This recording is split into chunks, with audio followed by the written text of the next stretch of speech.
How to add tip option on Square appointments. Hello guys and welcome to this new tutorial.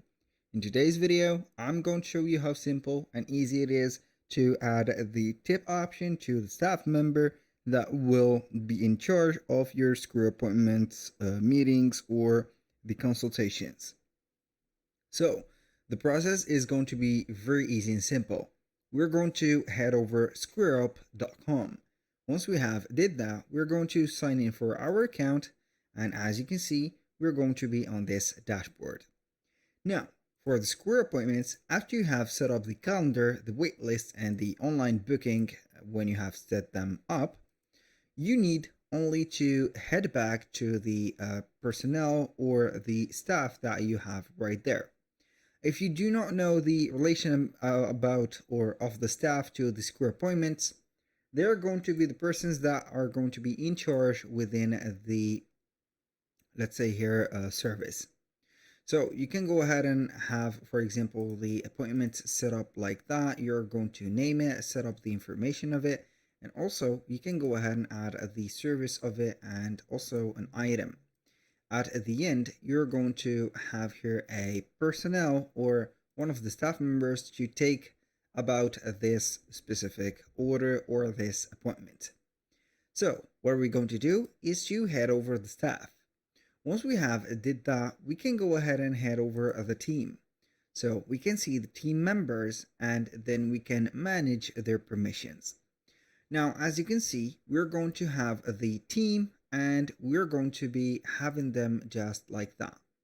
So you can go ahead and edit the team information or the permissions for that person, and then you can go ahead and have the job and compensation also.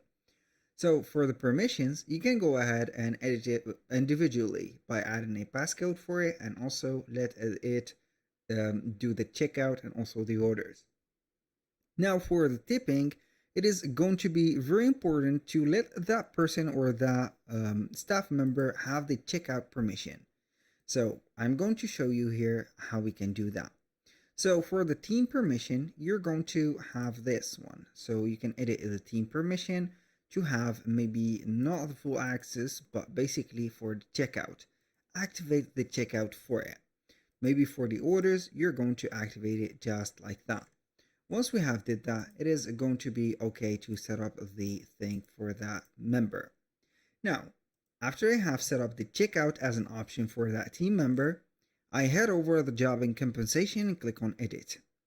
Now, once we have did that, we can go ahead and click on the job, edit, or edit the job, because this job cannot earn tips. We're going to click on it and activate the tip eligible. So we're going to click on save, and as you can see, this job can tips. So that means that every time that this person is going to be getting in charge of an appointment, it is going to have the rate or the, let's say here, the invoice to send, and they can have some tips added or let's say here paid by clients. So with that, we have set up the compensation. So it is going to be not variable, but basically the same for all of the personnel that are available on the staff. That was pretty much it for today's video. Thank you guys for watching. I hope that you have enjoyed the content, and I hope to see you soon on the next one.